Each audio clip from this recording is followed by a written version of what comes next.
আজ হাওড়া লিডা যোগেশ্বরী রামকৃষ্ণ মঠে শ্রী শ্রী সারদা মায়ের জন্মদিবস উপলক্ষে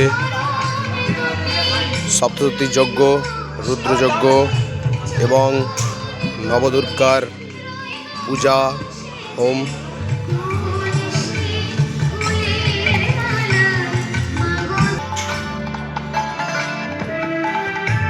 সেই যজ্ঞের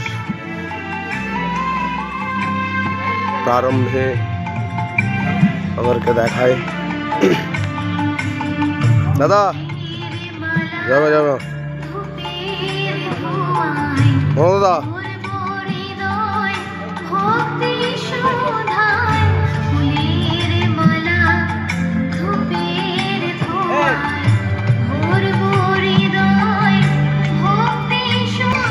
নবদুর্গা প্রথমাং শৈলপুত্রীতি, দ্বিতীয়ং ব্রহ্মচারিণী, তৃতীয়ং চন্দ্রঘণ্টেতি।